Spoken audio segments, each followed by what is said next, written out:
no va a necesitar ir nunca más al dentista. Grave, perdón. Entonces tiene que ir regularmente a sus citas cada 6 meses, como cualquier paciente que vamos a demostrar ahora, por muchas cosas importantes. Y una de ellas, básicamente, es la reproducción ósea continua y permanente, que existe como un proceso fisiológico natural y normal en el paciente dentro, a pesar de que haya perdido todos los días. Y eso ocasiona cambios anatómicos y morfológicos en el paciente que obliga a que el paciente sea atendido totalmente en capacidad regular y que sepa los dientes y los dientes. Más aún, están dentro casi del campo de lo que es la odontología, que es pacientes que realmente utilizan prótesis, son pacientes de tercera edad, ¿no? Cuando yo todavía tengo dientes, estamos en el tercer grupo, pero la sociedad va cambiando. Y la sociedad va cambiando y va haciendo que cada vez tengamos menos excelentes. Y con el avance de la tecnología, hay otras técnicas que están reemplazando todo. Entonces, consigue que la prótesis total es un área dentro del campo de la rehabilitación. Y vamos a pasar vamos a contar en realidad de evolución histórica de la prótesis total. Por favor, todos tienen mi correo electrónico a efecto de comunicación. En el CIDAM también está un correo electrónico que va a acompañar este ciclo el doctor Carlos Arroyo en la mañana, de 9 hasta la 1. Ya están los grupos de práctica distribuidos. Y en la tarde el doctor Henry Capón. ¿Correcto? Ya está también distribuido el grupo. Si por A o B razones alguno desea hacer cambio de grupo, o los grupos de la mañana ya tienen 7 alumnos cada grupo, yo no puedo en este momento aumentar uno más. Pueden irse a la tarde. Pero si por A o B razones no pueden estar en la tarde, pues se les puso el horario, cualquier cosa pasa. Este día estoy veraniego. Si por A o B razones no pueden estar en la tarde y quieren estar en la mañana, pues tendrán que cambiar con alguno de los grupos. Porque los grupos tienen que ser repartidos efectivamente. ¿Se me escucha bien, no? ¿Atrás? ¿Me están escuchando bien? Perfecto. Para que no haya ningún inconveniente y, como les digo, como el trabajo es, en este caso, individual, cada uno va a tener que desarrollar al final del curso una prótesis completa convencional con la técnica monoplanos. Por supuesto que en teoría vamos a hablar de otras cosas más, técnica de construcción poliplanos, cosas. En el caso de que lo necesiten y por ahora razones empezaron en la clínica con sus pacientes. Desde ya, les digo, van a su paciente de prótesis completa desde ahorita. Desde ahorita. Y si necesitan prepararlo, prepárenlo desde ahorita. Desde ahorita. ¿Por qué? Porque cuando tengan que hacerlo en el segundo semestre y desarrollar su prótesis completa, el paciente tiene que estar listo. No van a pensar en extraerle recién las piezas en julio, sabiendo que eso demora un mes, a mes y medio, a 2 meses para así empezar a remodelarse. Entonces, desde ya consigan su paciente. ¿Correcto? Desde ahora le digo para que de la clínica. Bien, entonces, ¿qué es prostodoncia? Restauraciones protéticas, parte de la odontología consagrada a su estudio. En la parte de la odontología consagrada es la rehabilitación fisiopatológica de la dentación, en este caso la dentación completa, si toma características especiales. Principio básico, permite una buena función, satisface los requisitos estéticos, ayuda al conocimiento correcto, proporciona comodidad y sensación de bienestar oral en el paciente. El paciente que ha perdido los dientes tiene ciertas características que son muy importantes tomarlas en cuenta. Y la primera, ustedes pareja, a ver, ¿cuál sería? ¿Cuál piensan ustedes? Con un paciente dentro del mundo. Piensen en los viejitos, un viejito que hayan visto, el abuelito, el tío viejo, alguien que, bueno, que no sea como doctor Alvarado, que lo como el de la casa. ¿Cuál es la principal característica? No se relaciona. No se relaciona, se aísla. ¿Correcto? ¿Y por qué se aísla? Porque la principal característica de un paciente dentro de lo completo es que pierde la autoestima. Ese es el principal. Entonces pasa a ser un paciente muy especial cuando nosotros llegamos a tratarlo. Peor que un niño, porque es un niño que les dice a ustedes lo que tienen que hacer, porque tiene toda una historia de una larga vida. Y larga vida, y si nosotros en este momento tenemos que atenderlo, es porque esa es una demostración que la odontología fracasó en ese paciente. ¿Por qué fracasó? Porque no le pudimos mantener los dientes. No estoy hablando de Joseph, ustedes. Estoy hablando de la odontología, nuestros odontólogos, todas las manos con las cuales pasaban ese paciente, lo único que pasó fue destrucción, pérdida. Y al final tuvimos un paciente que... O sea, la mejor forma de identificar el fracaso de la odontología es tener un paciente de odontología. Y eso es lo que tenemos que evitar en nuestra práctica regular. Y eso es lo que está logrando en este momento la odontología con todos los avances científicos que tenemos. Evitar que haya, pero todavía hay. Y hay muchos en nuestro país, en los países de desarrollo para los centros de salud, todavía hay muchos pacientes. La prótesis puede ser bimaxilar, que es lo que vamos a hacer nosotros, monomaxilar, cuando tenemos con dientes naturales en el antagonista, puede ser inmediata, cuando se hace cirugía, se coloca inmediatamente, puede ser sobre dientes remanentes, que pueden ser económicamente tratados, o también preparados, no necesariamente económicamente tratados. Por ejemplo, pacientes con sobredentaduras, con coronas telescópicas, es un caso en el cual se hace prótesis sobre dientes naturales cargados. O por último, lo que se está haciendo mucho en este momento, rehabilitación sobre implantes, ¿no? Para los que están llegando tarde, en este caso es la última oportunidad que les estoy dando para que se puedan venir a la hora. Yo sé que es muy fastidioso llegar muy temprano, pero vamos a dar, como ya les he dicho aquí, máximo 10 minutos. Por 10 minutos cierro la puerta y luego a la adaptación va a ser esta. Recuerden que el 30% es obligatorio para efectos de asistencia. Yo sé que ustedes son personas conscientes de eso, y sé que lo van a superar sin ningún problema, ¿no? Pero eviten eso, eviten que yo al final esté llamando la atención por eso. Las dentaduras completas son un medio capaz de integrar el equilibrio orgánico del sistema mediante la dilución, fonética, estética y adaptación psíquica. Lo más importante acá cómo se mete el aspecto psicológico, ¿no? Aquí también tienen todos los aspectos de las funciones del sistema estomatognático, ¿no? ¿Qué cosa es lo que hemos perdido? Todo, prácticamente, ¿no? Se ha perdido, al perderse todos los componentes funcionales del sistema estomatognático, estamos perdiendo básicamente la función principal, que es la masticación, ¿correcto? O eso, acuérdense, oclusión. Si no hay oclusión, no hay masticación. ¿Cierto o no cierto en un paciente dentro de lo completo? Error, falso. ¿Acaso el paciente no come? ¿Acaso no mastica? Sí, pero lo hace mal. Lo hace mal. ¿Cuáles son los objetivos? Recuperar el equilibrio orgánico y social del ser humano usando un dispositivo físico-mecánico que es la dentadura completa. Es un dispositivo por el cual nosotros recuperamos. Por eso se le llama prótesis. Recupera un órgano. Pero en este caso recupera dos órganos. ¿Alguien me puede decir cuáles son los órganos que recuperan? Dientes y periodonto. Acuérdense. Recupera el periodonto. ¿Lo recupera o no lo recupera? No lo recupera. No lo recupera. No lo recupera. Porque no lo estamos poniendo decía la tiene. Pero cambió de forma. Ya no es encía como lo conocemos. Ya no decía libre, decía herida, nada. Ahora simplemente hay rebote de la residual. Y la sensibilidad cambió. Y ya no es una sensibilidad fina, como la tiene el periodonto. Ya no pueden agarrar un alfiler entre los dientes como lo pueden hacer ustedes. Pueden agarrar un alfiler entre los dientes y mantener entre dos superficies convexas. El paciente, para poder lograr hacer eso, es muy difícil. ¿Quién hace esa sensibilidad? La sensibilidad protopática de los receptores del tejido remanente, que en este caso es la mucosa.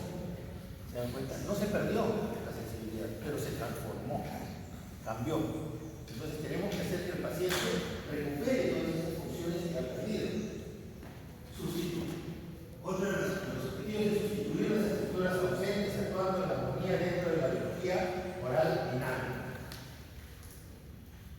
Recuperar el equilibrio orgánico es estar dentro, significa la desfiguración de los ojos. Básicamente el cambio. El paciente que no tiene dientes, nosotros lo reconocemos igualí, inmediatamente, apenas lo vemos, parece una culebra, como la boca para arriba, ¿no es cierto? Y acarrea trastornos graves en la alimentación. ¿Por qué? Porque no puede cumplir su función correctamente. Una persona que perdió los dientes, no masticando, incluye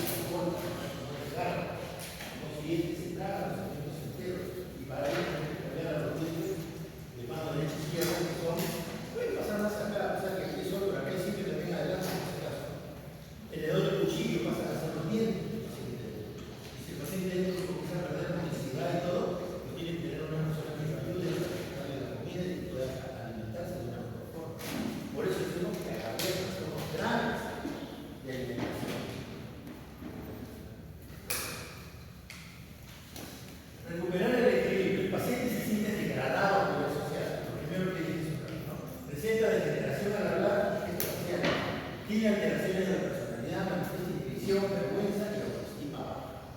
O sea, básicamente el paciente lo que pierde es mucho el aspecto psicológico de la relación social.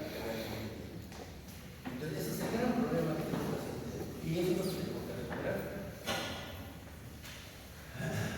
¿Por qué se pierde los dientes? Los dientes básicamente se pierden por caries y enfermedad periodontal, pero no es la única razón.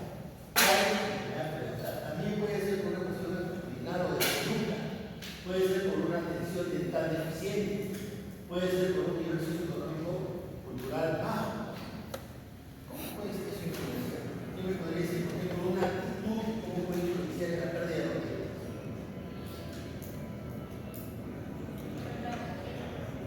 El trauma es otra causa.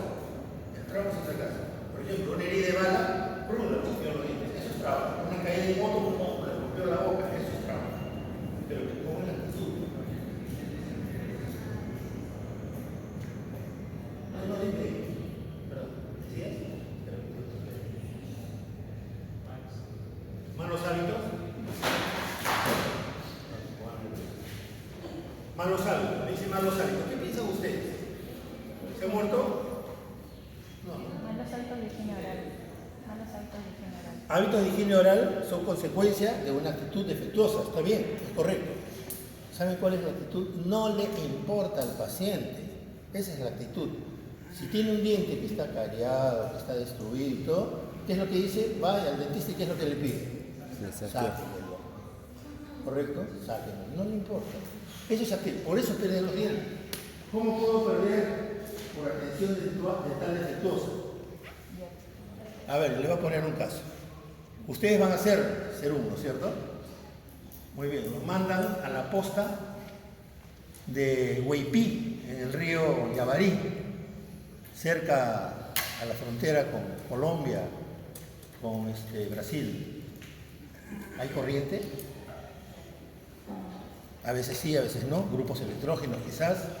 Hay unidades dentales, le llega material, puede hacer odontología restauradora.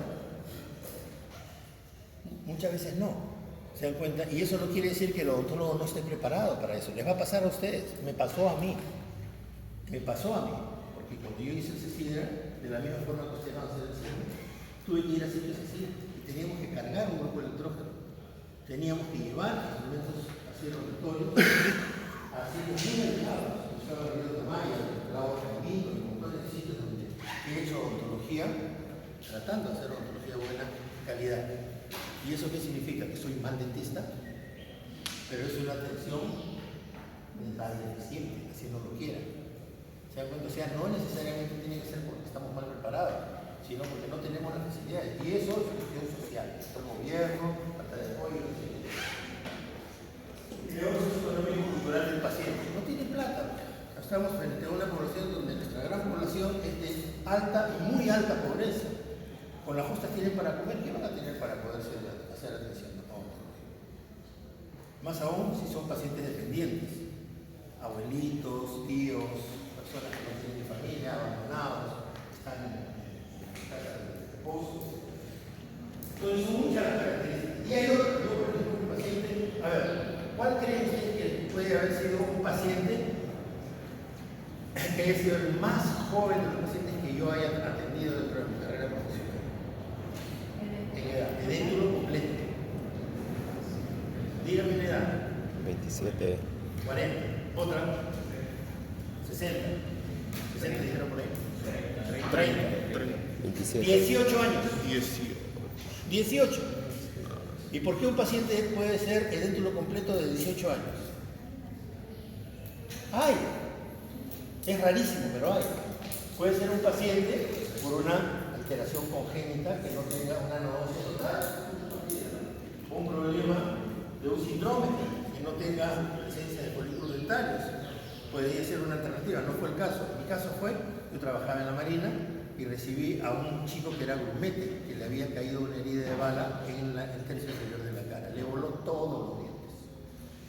Le voló toditito los dientes. Chico de 18 años. A la hora de recuperarlo, era función de nosotros recuperarlo, cuando yo había recuperado toda la parte de tejido blando, y a mí me correspondió hacer la parte de prótesis. Entonces, fue el único caso que tenía un paciente tan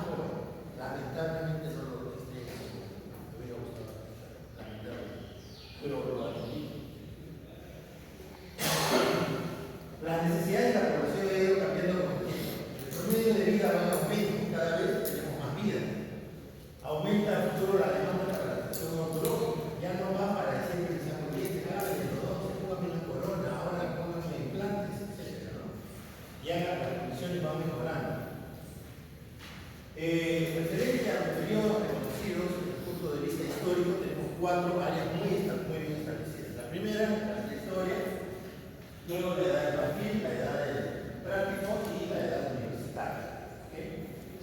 La primera es entre 1670 y 1761, en la cual poco se hizo y se conoce hasta la época de Pierre Fouchard. Pierre Fouchard, como un francés, ustedes saben, fue el padre de la ortodoxia, ¿no? Las prótesis solo cumplían una función de tipo estético. El Pierre Fouchard y su texto fue muy reconocido, llamado en francés el cirujano dentista, el tratamiento de los dientes, ¿no? Esa fue la obra que hizo. Se le reconoce un especial valor del espíritu de compartir y difundir el conocimiento, hasta poco como en su época. Era época de mucho hermetismo y se relacionaba mucho con cuestiones esotéricas, brujería, todo. Y que hacía todas esas cosas que hacían. A la horca, mataban, quemaban. Pero aparecen muchas cosas. Apareció en esa época Gutenberg con la imprenta, comienza a realizar libros, comienza la difusión del efecto científico y él establece esa obra. Con esa obra prácticamente da las primeras pautas de la obra sobre la ontología moderna. Parte de los gráficos que hacían, por supuesto, ya ustedes no van a hacer esto en sus pacientes, pero estos son los gráficos que tenían que escuchar en su obra. La edad del marfil que le sigue a la aparición de Fouchard, las prótesis se hacen cinceladas en marfil. El odontólogo es muy técnico, no sé cómo palabras, es un técnico dental, ¿no? Generalmente con colmillos de hipopótamos, de elefantes, etc. Que es una época de invención de las impresiones, comienzan a aparecer las impresiones con materiales de impresión. Ustedes eran una de las primeras que utilizaban en el barro. Eran el barro para qué, no para tener la boca, para otras cosas. En paleontología se utilizan mucho las impresiones de barro de los dinosaurios, de las patas de los dinosaurios. O sea que también sí existía el contado. Aún así, lo que se cortó a la prótesis completa fue muy limitado. Esa es una prótesis muy conocida. ¿Alguien la conoce? ¿Qué? No seas agua, estoy hablando del libro de tu papá. Ya, dilo, ¿cuál es? La prótesis que utilizó George Washington. O sea, George Washington era un viejo edéntulo. ¿Cuántos años creen que tenía George Washington cuando hizo la Revolución Americana? 44 años. Ni la edad de sus papás ahorita. Y ya no tenía dientes, imagínense, ¿no? Ahí lo tiene. George Washington, la famosa fase de abuela. Este es un cuadro hecho por Gilbert Stuart, se llama Retrato de Asno, y está reflejado en el billete de $1. Vean ustedes, ¿saben cómo hizo Stuart para poder hacer esta pintura? Ahí no hay como el celular, ahorita sonríe, ¡pam!, toma la foto. No. Horas de horas para George Washington, esa es la misma posición para poder pintar. ¿Se cansa o no se cansa? Tuvieron que ponerle algodones dentro de la boca para que más o menos tuviera una forma. Por eso es que lo ven con los labios cerrados. ¿Correcto? Tratando de devolverle la dimensión vertical postural. No tenía dientes. Ahí está haciendo la prótesis. Bueno, este de acá es de la época, justamente recuerden cuándo fue la independencia de los Estados Unidos y cuándo fue la época de la Bastilla, independencia de Francia, para tener una idea más o menos de la época que estamos hablando. Este es un cuadro en el Capitolio de los Estados Unidos y para que vean ustedes que la historia no pasa en vano. Ahí hay un artista de cine, lo reconocen, ¿no? El doctor Sergio Alvarado, que estaba estudiando en los Estados Unidos, pero los niños. Ahí recién tenía yo 2 años de trabajo. 2 años, todavía ni siquiera era profesor acá, era profesor en esta realidad que se fue estado a los Estados Unidos. Entonces, ahí para que vean cómo la vida no me trataba, las mujeres, el dinero. Perdón. Ahí tiene la prótesis real. Era una prótesis de oro con dientes de marfil tallados. Que ellos tienen. No es la única que tenía varias. Utilizaba una especie de resorte, porque vean ustedes cómo se va a retener eso en la boca. No se podía. Era una dentadura de masa de resortes hecha por John Greenwood, que era un entendido en la materia. No era dentista. No había universidad.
libros en el Classroom, son libros prácticamente básicos, no son los únicos. En la guía de prácticas se habrán dado cuenta que cada una de las prácticas tiene una relación amplia de bibliografía. Pueden ir a todos los libros que están dentro de los libros que les voy a dar al delegado. Y eso sí, por favor, como siempre, no respetando los derechos de autor, no es para comercializar, utilícenlo solamente para uso personal, ¿no? Es importante. Entonces, en el libro de Gustavo sobre frutas completas según la técnica de Ucher, vean lo que puede ocasionar este tipo de problemas. Esto es lo que pasa en el centro del paladar cuando tenemos una succión, o sea, vamos a tener una hiperplasia de tejido producto de lesión interna, como dice ahí, ¿no?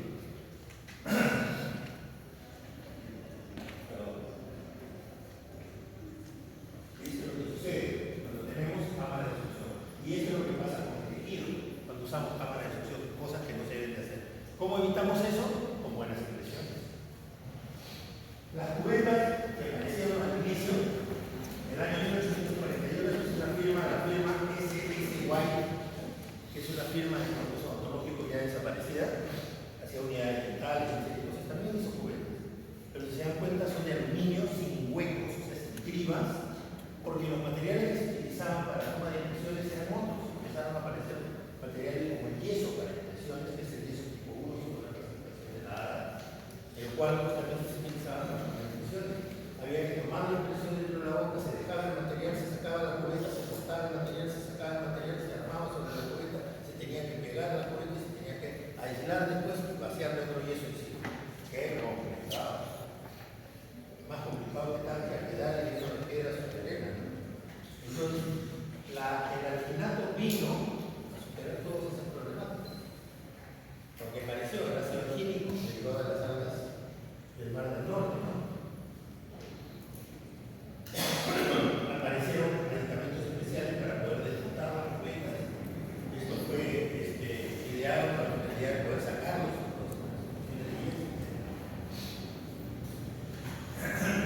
Aparece el primer articulador, que era un solo tipo de vertical patentado, ¿no? Esto fue hecho por lo que se llamaba el articulador de Campbell, que fue el primer articulador que se patentó.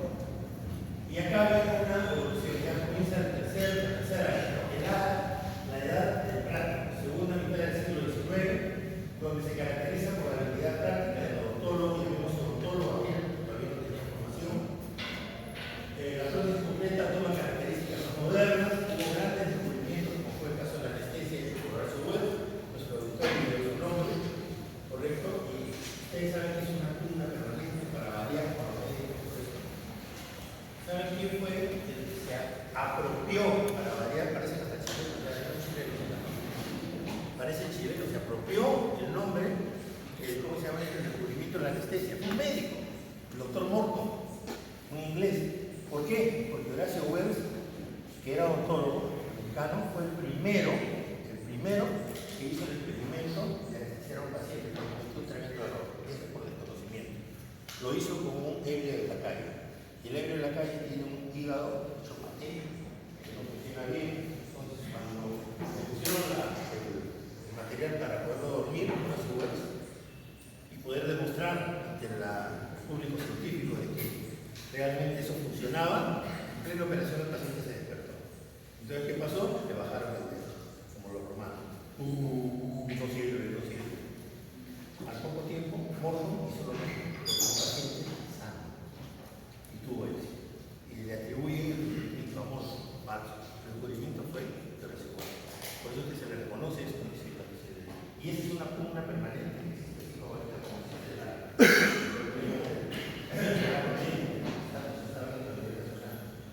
uno de los pocos países donde no se reconoce el acto médico a los odontólogos.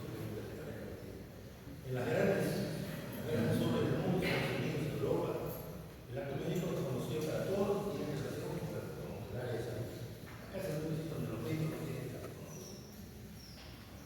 Gysi, un suizo hijo de relojeros, gran inventor, introdujo los primeros fundamentos para justamente los conceptos de prótesis.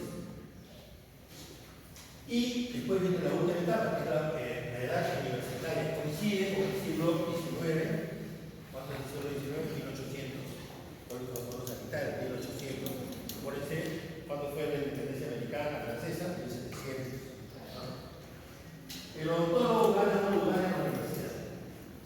posiciona en la universidad. A pesar de que no eran escuelas, se posiciona en la universidad como parte de las escuelas de medicina. Pierde la calidad del antiguo práctico, o sea, deja de ser técnico y pasa a ser profesional. El odontólogo gana jerarquía, director de responsabilidad profesional y científica, como lo son ustedes hoy. Porque ustedes tienen base científica, tienen que leer libros, tienen fundamento para hacer las cosas. Un técnico no.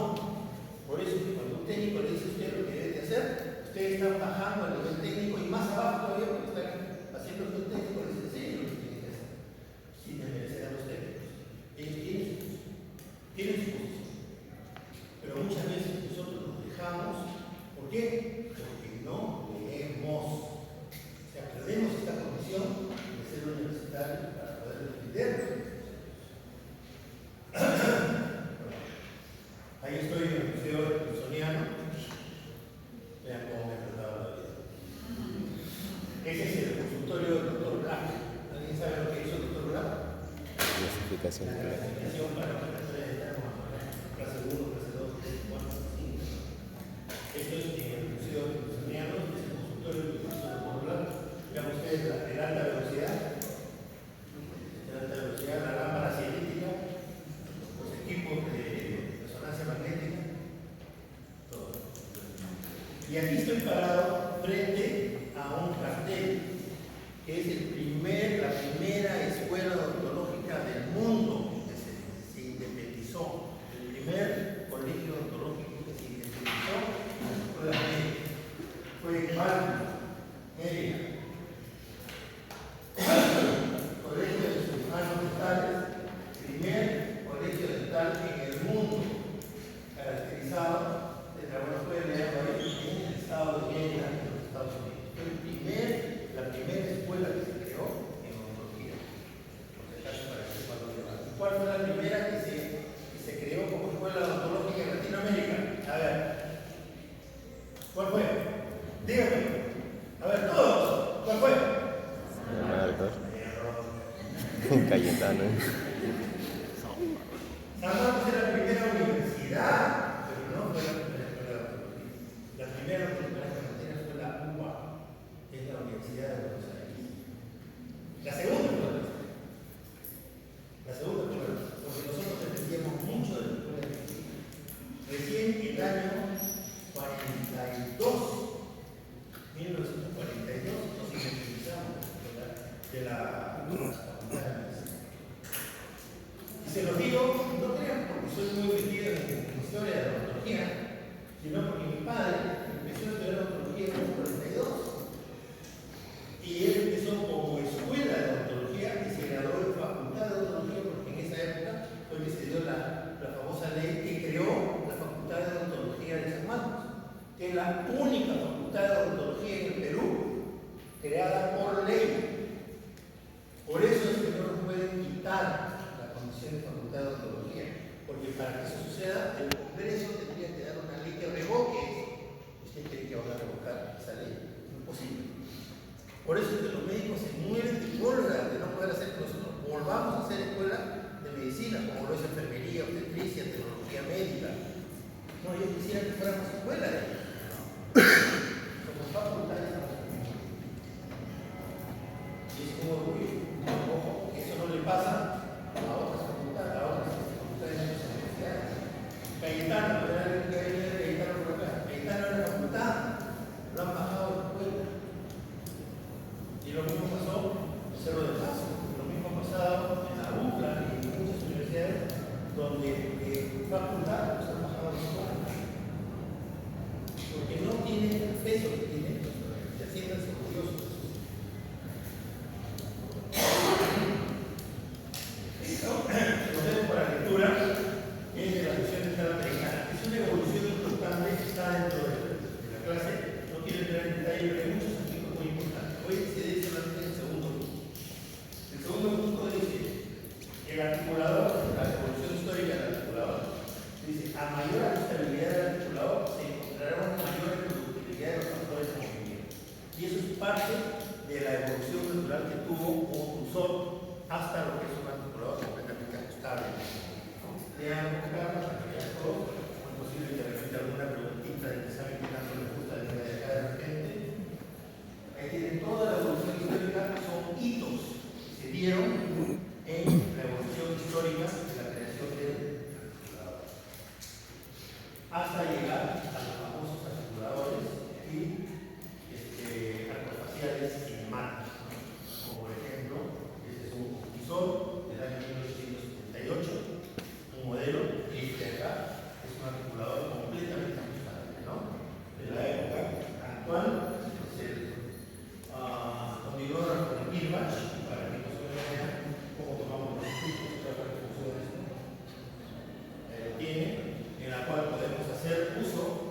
justamente de arcos cinemáticos que nos permiten reproducir electrónicamente todo el tipo de información que se traslada a través de softwares y computadoras para poder reproducir lo que realmente un ser humano quiere. Mecanismo de soporte de la prótesis completa. Tenemos carga capacitatoria, soporte de la mucosa, soporte alveolar residual. Siempre tomen en cuenta este detalle. Función. Los cerebros quieren reducir a su función masticatoria de 5 a 6 veces menos comparativamente con los dentados. Aún dentaduras muy satisfactorias con aspectos clínicos son un deficiente sustituto para los dientes naturales. Quiere decir que no hay diente natural que reemplace, perdón, artificial que reemplace el diente. Por muy bueno, bonito y anatómico que sea. El remodelado y crecimiento del esqueleto se continúa hasta bien avanzada la vida adulta. La destrucción dentaria, la afección y abrasión de los dientes provoca una reducción prematura en la altura morfológica y eso se produce como una pérdida dental causando alteraciones en la altura facial y se extiende a otros recursos funcionales que es la acumulación del mandibular. O sea, se desgasta el diente y ya comienza la alteración. Se pierde el diente, se tense la pérdida. Por ejemplo, si pierde varios dientes, va comenzando pérdidas de dirección vertical. ¿Dónde se transmite eso? A los músculos. Y los músculos a las articulaciones. Los componentes funcionales y sistemas automáticos se ven afectados. Totalmente. Es como un carro que se le bajó la llanta. Supongamos que un carro tiene 4 llantas, ¿no es cierto? Aparte de la de repuesto. Y pensemos que uno es los dientes, el otro el periodonto, el otro el ADN y el otro los músculos. Mientras está infladita de 4 llantas, el carro funciona bien, ¿no es cierto? Pero ¿qué pasa si se baja uno? ¿El carro deja de andar? No. Puede seguir andando. ¿Cuántos carros hemos visto usando la llanta rumbo al llantero? Sigue caminando, pero camina mal. ¿Entiendan? Eso significa de que no se pierde la función, se altera la función. Eso es lo que pasa cuando sacan un diente. Esto está en el libro de Cleaning Country, por si acaso, que es otro libro que está dentro de lo que se dice. La remodelación y el crecimiento del esqueleto óseo continúa hasta bien avanzada la vida adulta. Este es el punto cero. Se saca el diente. ¿Qué pasa? Queda un hueco. Ese hueco tiene que rellenarse. Entonces tenemos una reparación y cambiar de forma, remodelar. O sea, son dos aspectos que se dan. La reparación ósea y la remodelación ósea. Entonces ahí pueden ver ustedes que lo que sucede al mes más o menos, la remodelando no quiere decir que sea el mismo caso, por supuesto, para efectos del libro que hicieron. Tenemos una mayor remodelación y una remodelación final. ¿Acaba esa remodelación? No acaba. ¿Y por qué no acaba? Porque existe un proceso natural que se da de esta forma y James Punto nos lo dice. Si tenemos como punto cero el punto de exodoncia, le sacamos la muela, ¿qué va a pasar? A un corto plazo va a haber una reabsorción inmediata, rápida. ¿Cuánto absorbe? Puede absorber en el lapso de 2 a 3, 4 meses, más o menos, casi hasta 3 milímetros de altura. Pero a partir de ese momento, ¿qué sucede? La remodelación ósea continúa y pasa a ser una remodelación mediana. Y esa remodelación mediana se va haciendo cada vez más alargada y bien. Como dicen las novelas, o sea, no acaba nunca. Y peor todavía, le creamos fuerzas excesivas y muchas cosas. Entonces, eso es lo que sucede, que pasamos de ser un paciente dentado a ser un paciente de vean todo lo que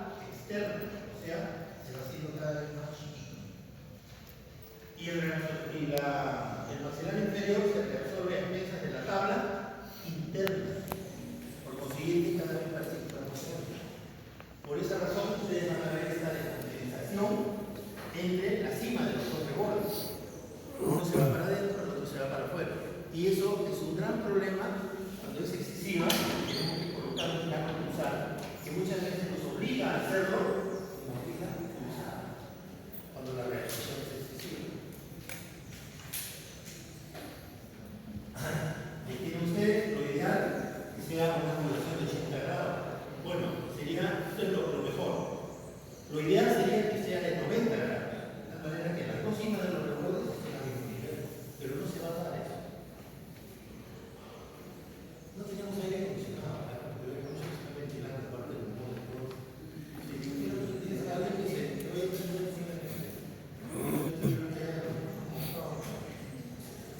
parece carnaval.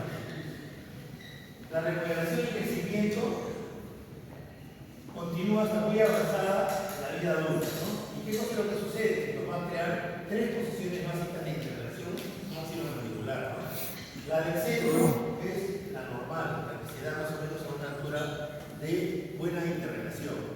La del lado derecho es cuando el maxilar superior va por delante, perdón, por detrás, y el maxilar inferior por delante. Y la del lado izquierdo, cuando ustedes derecho mío, el maxilar superior se queda en esta posición y el maxilar inferior va a atrás. Esto es lo que se conoce como clase 1, clase 2 y clase 3, para que tengamos una idea, ¿no?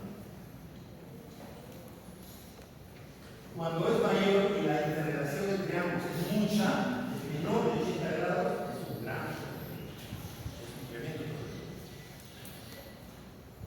Lo último es la tensión de los dientes. ¿Qué pasa cuando el paciente tiene dientes y vamos a tener desgastes excesivos de las piezas dentales?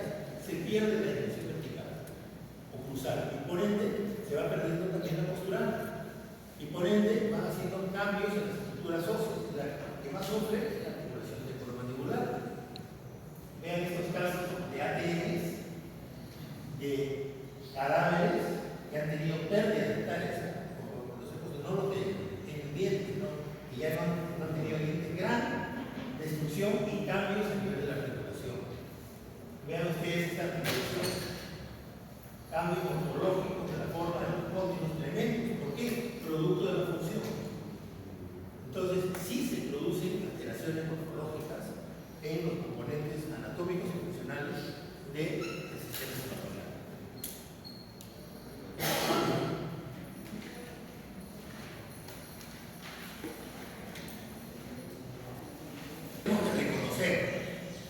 Los cambios morfológicos y anatómicos que se dan en un paciente que no tiene dientes. Y es importante porque cuando veamos la parte de impresiones se van a dar cuenta que hay dos áreas muy bien definidas. Una que son las áreas de soporte y otra que son las áreas de sellado periférico. Las dos son importantes para todo el trabajo del médico, pero la más difícil es la del área de sellado periférico. Y es la que en todo momento ustedes, hasta el día de hoy, en este curso, no le han dado importancia. El famoso fondo de surco, que muchas veces no le sale, pues ahora tienen que hacer un fondo de surco espectacular. Y eso es lo que realmente se llama el vestíbulo bucal y vestíbulo oral. Porque toda esa área está inmersa en un montón de músculos y de elementos anatómicos importantísimos. Frenillos, ramas, tejido blando, tejido muscular, tejido epitelial. Y todo eso actúa de una manera muy importante en el sellado periférico de una dentadura. Si nosotros no tomamos en cuenta eso, vamos a tener problemas. Y algo hemos hablado de PPR sobre esto cuando hicimos la intención funcional del extremo libre. Bueno, ahora lo tenemos que aplicar en toda la boca. Entonces, vamos a conocer cuáles son los cambios. El sistema estomatognático es un conjunto de órganos que intervienen en una función. Yo lo definí de esta forma, ¿no? Dice, al estudiar que estos elementos no solo intervienen en la respiración, sino en otras funciones, lo estudió socialmente y con tal razón le dio el nombre de sistema estomatognático. Es más allá de la boca, ¿no? Estoma es boca, estómago. Natos, conocimiento. Sistema estomatognático es conocimiento de la boca. También conocido como sistema masticatorio o sistema nático, porque tiene que ver con los maxilares. Es una entidad fisiológica, funcional, perfectamente definida, integrada por un conjunto heterogéneo de órganos tejidos cuya biología y fisiopatología son absolutamente interdependientes. Lo acabamos de ver, ATM,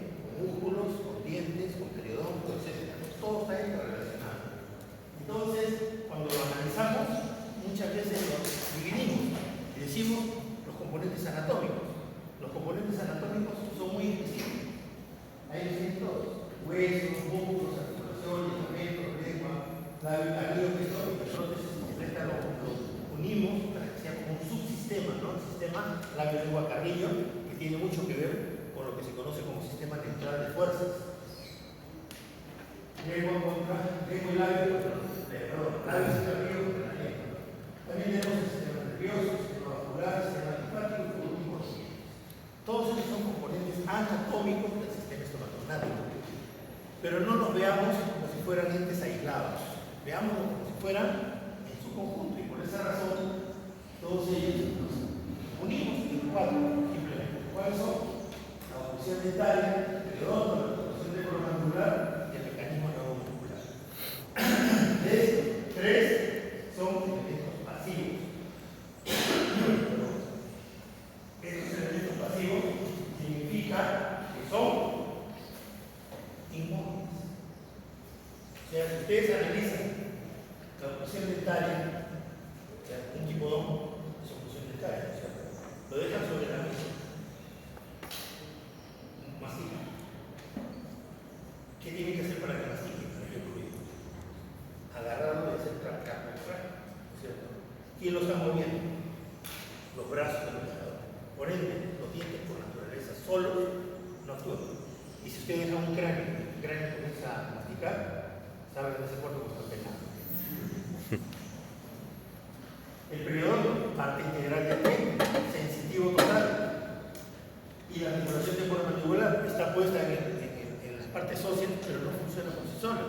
O díganme si alguno de los simuladores que tienen articulación artificial abre y cierra la boca solito. No, ustedes tienen que moverlo, si no, no funciona. Por ende, ¿cuál es el elemento motor? El neuro.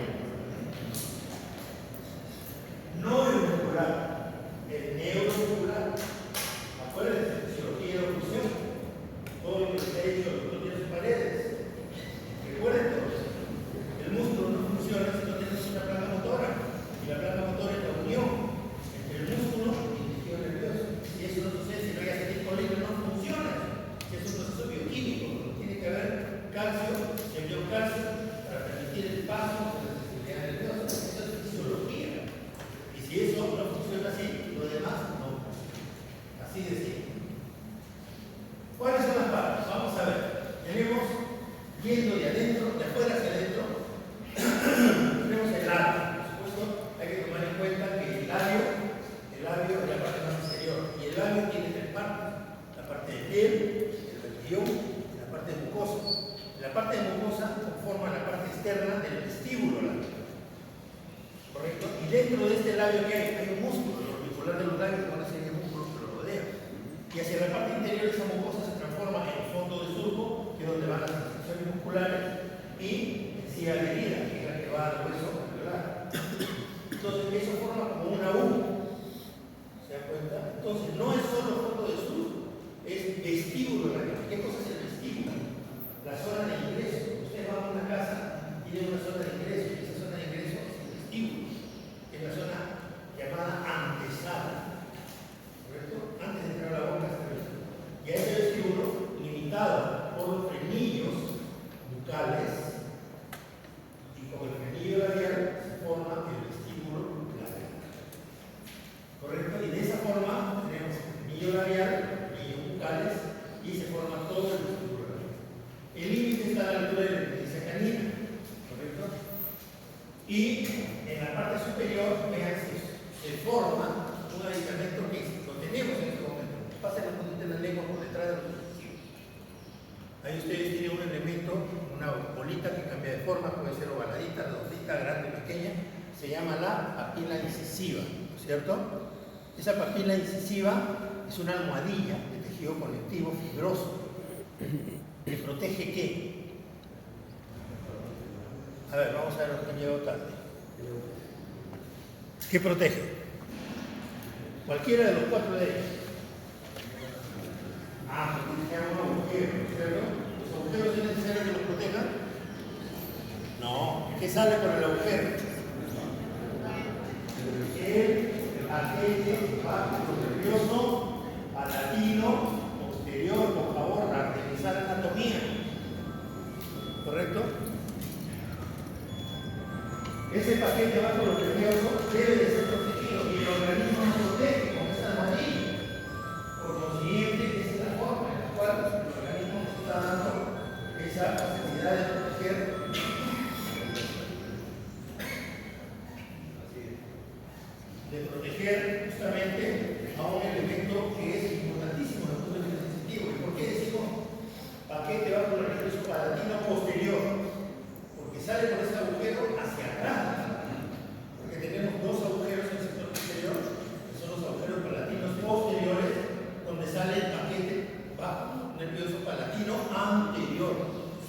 en el paladar y se hagan famosas entre ellos. La próxima que me entregues es así. Lo voy a hacer contigo. Hasta que se caiga cada vez. Bueno. La zona de la tuberosidad, área del sellado palatino posterior, las arrugas palatinas. Las arrugas palatinas son los 4 o 5 pulgadas, unidos por el raspe medio. Zona del paladar duro, intermedio y paladar blando. Zona del surco ocular, donde se ubica el raspe térico maxilar.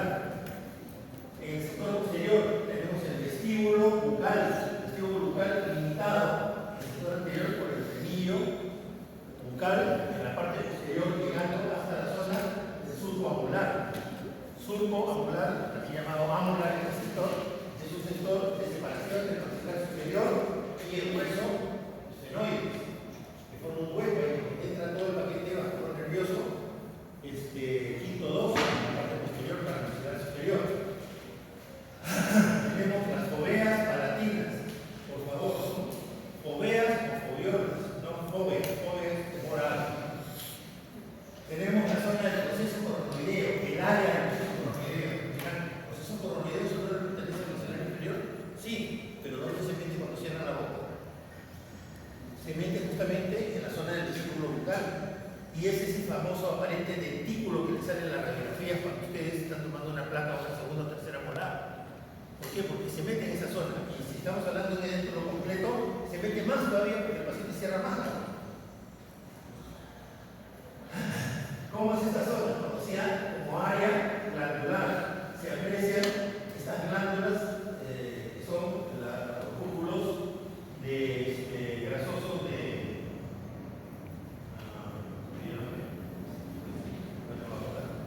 y tenemos las glándulas salivales menores vistas en el sector posterior. Toda esta zona es una depresión que existe en los lugares.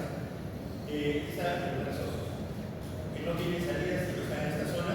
Toda esta área está en un área de depresión en los huesos palatinos. O sea, los huesos palatinos de los huesos palatinos que forman la bóveda del paladar en el sector posterior. Este es el área glandular, todo ese sector de acá. Todo ese sector de acá es una parte bien claro. Todo esa zona de acá, eso que se ve medio blanquecino acá. Lo limitamos con la inserción de los músculos del paladar. Y lo que ustedes van a hacer en la práctica es reconocer. Este es el área glandular, conocida por muchos años como la famosa línea americana. Esta línea americana era un desgaste que se hacía en el sector posterior similar a la cámara de succión que permitía que la prótesis, entre comillas, sellara. Error, porque es una zona de tejido blando que puede ser sobrecomprimida y de esa forma se da sellado por la prótesis. El área de la línea de vibración de la parte posterior. Esta área es el área de la línea de vibración. Pero todo esto de acá que tiene forma de una mariposa es la zona glandular. ¿Sí? Y lo van a reconocer ustedes como parte de su práctica el día de hoy en los modelos tipo 2. Cada uno de estos elementos van a tener que identificarlos, para eso se les ha pedido los colores, y 13 colores, ¿para qué 13 colores? Porque cada elemento tiene que ser marcado con un color diferente. Y tienen que escribir a qué se refiere, para que lo identifiquen adecuadamente.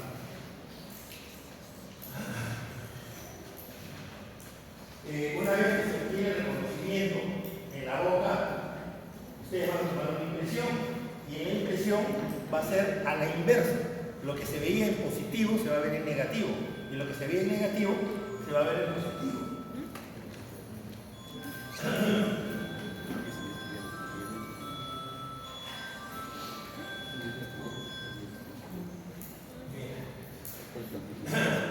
Y ustedes lo van a ir marcando más o menos de esta forma. Cada uno de los elementos, reconocer cada uno de los elementos dentro de esto. Para eso se les ha dado toda la información previamente, para que ya sabiendo lo que se va a hacer en práctica, ustedes ya vengan con conocimiento de causa. O sea que si dice, doctor, ¿cuál es esto? ¿Qué cosa es esto? Yo, ocacho, pues supone que alguien se supone. ¿Ok? Y en el modelo, que es un modelo de paciente normal, igual debemos de reconocer todos esos elementos, ¿no?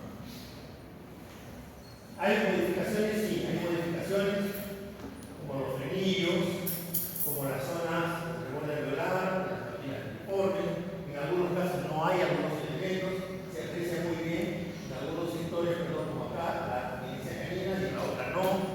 Esos son pacientes ya heréntulos que han sufrido algún tipo de pérdida de estructura ósea y han habido modificaciones, ¿no? El color de las mucosas, eso ya se ve en los pacientes, la ubicación de las áreas de comunicación. Si ustedes ven esto, dicen, ¿qué cosa voy a ver ahí? Hay montones de cosas para ver.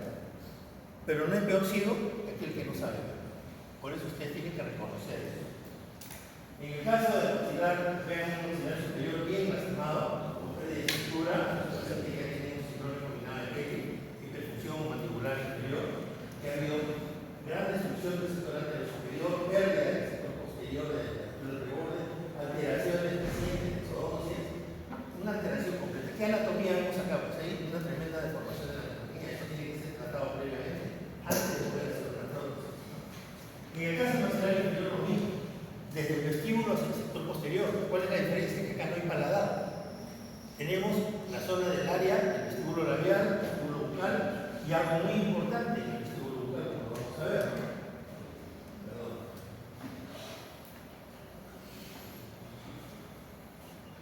Tenemos acá toda la zona del vestíbulo, de la misma forma, mucosa, junto al surco con inserciones, la mucosa, la encía de dientes. Las limitaciones, tenemos 4 frenillos, ya no 3. Frenillo labial, frenillo lingual, frenillo bucal. Y aparte de eso, el frenillo maxilar en el sector posterior nos forma el fondo de surco o vestíbulo labial y vestíbulo bucal. Puede haber alteraciones, hay alteraciones. ¿Quiénes conforman los músculos de inserción de todo el contorno? El auricular de los labios, básicamente, pero tenemos para la parte superior, músculo canino, cigomático mayor, y para la parte inferior, el cuadrado atentón, en el superior, el músculo rizorio, y en el inferior, el triangular de los labios. Todos son elementos que los que ya los han estudiado, ¿sí? Que conforman todo el contorno de inserción de todo el músculo auricular de los labios, que es un músculo prácticamente flotante, que actúa independientemente. Si no ven a los monos que vienen, independizan el labio superior del labio inferior. Ahí tienen al resto de músculos, cigomático mayor, cigomático menor, triangular de los labios, etc. Todos alrededor de inserción tenemos el auricular de los labios. El rizorio. La cima del reborde alveolar residual. ¿Dónde acaba la cima del reborde residual en el maxilar inferior? Acaba en la papila. Acá no podemos decirle papila retromolar. Tenemos que decirle papila piriforme, que acá sí no hay muela. Quizás en PPR sí le podríamos decir, pero acá no hay muela. Entonces, ¿qué retromolar va a ser? Es la papila piriforme, que es una almohadilla que se crea con la exodoncia de la tercera molar. Aquí sí no protege nada esta almohadilla, pero es un elemento, un reparo anatómico muy importante para poder confeccionar la prótesis completa. En el sector posterior tenemos al frenillo bucal, es el límite entre el vestíbulo labial anterior o el vestíbulo labial superior y el vestíbulo bucal, y nos queda esta área que se llama la repisa bucal o anaquel bucal. Estos elementos están conformados por 4 áreas que tienen que ser bien definidas: el frenillo por delante, la cima del reborde por la parte interna, la línea obliqua externa, que es la inserción del músculo bucinador por fuera, y en la parte posterior la inserción del músculo macetero, el sector más anterior. El músculo macetero es lateral, pero cuando entra en ese sector se gira ligeramente y forma un ángulo con el músculo bucinador, y a eso se conoce como el ángulo disco-bucal. Importantísimo en las dimensiones, porque es el límite hasta el cual debe de llegar una impresión en el vestíbulo bucal. Importantísimo. Esta es la línea externa, zona de inserción del músculo bucinador, pero que se achica dependiendo de la zona funcional, y cuando no hay dientes tenemos que identificar mediana reabsorción y gran reabsorción. El agujero mendoniano, importante ubicarlo a nivel de premolares, en el caso de dentado, pero en el éctulo nos sirve como referencia para saber el límite del sector anterior, más o menos está a la altura del frenillo bucal. Por consiguiente, es un elemento que también tiene que ser aliviado al momento de las impresiones, como vamos a ver, porque por ahí también transversal es un paquete vasculonervioso, el mentoniano, y no debemos de sobrecomprimir. La almohadilla posterior o papila piriforme, que es el límite de este sector, como decía, el ángulo de su bucal está formado de esta manera, ese es el ángulo, ¿no? Inserción del bucinador, inserción del macetero, ¿no? Y este es el límite de la arteria bucal. En la parte interior, el frenillo igual, tenemos la parte interna. En la parte interior tenemos glándulas mayores, en este caso, ¿no? En el caso maxilar superior, a la altura de la primera molar, tenemos la carápula del conducto de esteno. Pero en el caso maxilar inferior, aquí tenemos carápulas pequeñas, que se conocían como las carápulas de Pinus y Santorini, que son salidas de dos glándulas grandes. Una, la sublingual, está hacia adelante, y otra, la submaxilar, se ubica en la zona retrolingual posterior, conocida también desde el punto de vista radiológico como zona de estafa. Son dos glándulas mayores muy importantes que muchas veces son peligrosísimas al momento de las impresiones porque se prolapsan. Prolapsarse significa salirse de su posición. Y cuando nosotros tomamos decisiones tenemos que desplazarlas. Y en algunos casos hasta intervenirlas quirúrgicamente para poder tomar una buena impresión, porque son un estorbo al momento de las impresiones. Se reabsorbe el hueso, se sube la glándula. Se monta sobre el borde del glándula. Tomen impresiones con eso. Ahí ya lo ven, una cosa es sobre el modelo, otra cosa es sobre la paciente. La zona posterior es el índice funcional, la zona del ángulo de su bucal. Los músculos que tienen que ver para esa zona son el macetero y el bucinador que hemos mencionado. El macetero, inicialmente, en la zona anterior, es donde al voltear crea justamente esa inserción del ángulo de su bucal. Este sector es la zona del carrillo, donde se enfrenta el bucinador. En la parte interior, acá está la famosa bolsa de Bisal, que tanto quiere sentarse muchos, y el macetero por la parte externa. Vean la forma de inserción del macetero, lo importante para poder guiar las inserciones, ¿no? En la parte interna tenemos estos apéndices conocidos como las apófisis génicas, igual, dos superiores y dos inferiores. Las dos superiores tienen que ver con la inserción de los músculos de la lengua y las inferiores con los músculos suprayoideos. Estos son las dos superiores. ¿Qué pasa cuando hay una tremenda reabsorción? Se presenta como si fuera un reborde. Muchas veces no lo podemos evitar. Y pensamos que es un reborde. Tras horror, es una zona de inserción muscular y del músculo más potente. Porque es más potente que inclusive que el carrillo interlario, que es el músculo, ¿cómo se llama ese músculo? Genio gloso. ¿Correcto? Ese músculo que es el genio gloso, tenemos el estilo gloso, el aparato gloso y el genio gloso. Es un músculo tan potente que vean, conforma prácticamente, vean, acá está la inserción, toda la lengua como un abanico. Ese músculo tiene una potencia de hasta medio kilo, tiene que ser corroborado contra los músculos externos. Y acá están los suprayoideos, que son los genioideos, ¿no? Vean el tamaño del músculo genioideo, comparativamente con el genio gloso. Y así es como vemos el reborde. Entonces tenemos que reconocer todos estos elementos, ¿no? Aparte, en la parte interna tenemos el piso de la boca conformado por varios elementos que tenemos que reconocer. ¿Cuáles son estos elementos, no? El frenillo lingual en el sector anterior, que muchas veces es único o en forma de abanico. Las glándulas que hemos mencionado, las sublinguales, por ejemplo, están las canúnculas, la inserción del frenillo, el fondo del surco lingual anterior, fondo del surco lingual posterior, la línea oblicua interna, que es la zona de inserción de otro músculo suprayoideo, que es el miloyoideo, que también es un músculo que tenemos que aprender a manejar. ¿Dónde empieza? A la altura del canino. ¿Dónde termina? A la altura de la papila piriforme o de la tercera molar que estuviera. Ahí la tiene, en la zona de inserción, que nos va a dar las impresiones del sector posterior, y a eso se conoce como la impresión en forma de S itálica. S por la forma de la S, que se conforma sobre la estructura italiana o itálica, ¿no? Este es la zona de inserción del músculo, toda esta zona de acá, miloyoideo, ¿no? igual posterior, que es el límite donde debe llegar la base de la dentadura.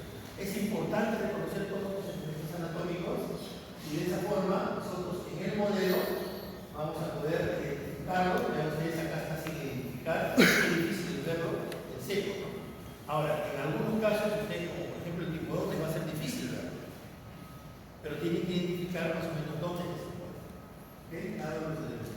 En la impresión se va a ver igual que en la superior, se va a ver en el sentido inverso. Lo que es positivo se ve negativo, lo que es negativo se ve positivo. Por ejemplo, ¿cómo se vería en el caso considerar de una impresión con una fila reflejo? ¿Positivo o negativo? En una impresión. No. En positivo se ve la boca.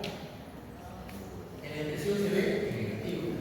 A ver, ¿cómo se vería el frenillo? Cualquiera de los frenillos. En la boca, ¿cómo se ve? Positivo. Positivo. En la impresión debe ser una raya. ¿Se dan cuenta? Entonces hay que tomar en cuenta que en las impresiones los elementos se reproducen pero en sentido inverso. ¿Ok? Y haciendo eso reconocemos todos los elementos cambiando las formas, no hay la función, se hace el frenillo, lo mismo sucede con la parte de la ronda de la residual, como no mencionaba la capacidad superior, las características anatómicas que van cambiando de la forma, altura y tamaño de los rebordes, la presencia de las glándulas sebáceas de cordales se da no solamente en la zona del paladar, también se dan en el carrillo y nos van a dar una coloración amarillenta. Y al final lo que tenemos que hacer es esto. En el modelo reconocer cada uno de los componentes e identificarlos y marcarlos. ¿Okay?